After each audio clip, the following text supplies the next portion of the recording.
Ce vendredi 28 février 2025, les différentes entités qui régissent le secteur médiatique en République du Bénin ont procédé à la lecture d'un nouveau code de déontologie, un événement qui a rassemblé en grand nombre les professionnels des médias. Le nouveau code a mis un accent particulier sur la gravité de la désinformation, la mésinformation et la malinformation depuis le glossaire jusqu'aux directives. Les médias en ligne sont davantage responsabilisés sur les contenus proposés et sur la gestion des commentaires induits par les publications médiatiques. Le journaliste doit vérifier les informations avant toute publication et partage dans les médias en ligne pour éviter la propagation de fausses nouvelles. Article 22. Le nouveau code insiste sur la protection des mineurs, surtout en termes d'image. Article 15.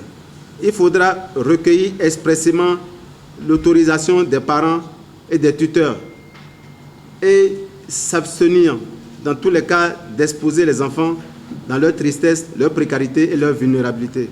Les divers acteurs de ce changement n'ont pas hésité à se confier à nous en ce qui concerne les raisons et les circonstances qui ont conduit à la naissance d'un nouveau code de déontologie. L'ancien code était bâti sur des bases assez solides, mais il était important d'actualiser après toutes ces années pour avoir un code qui répond également à l'évolution de notre profession et à l'évolution de l'environnement général d'exercice de la profession.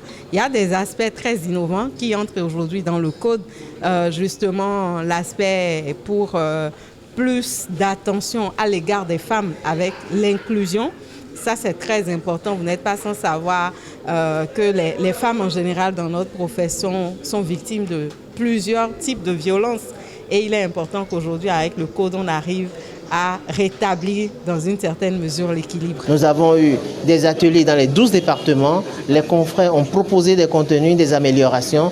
Nous avons eu l'appui de l'Union européenne qui nous a envoyé un expert de l'Observatoire d'Ipavia sous la coupole de l'ONG internationale WeWorld qui nous a aidé à voir un peu les codes dans le monde.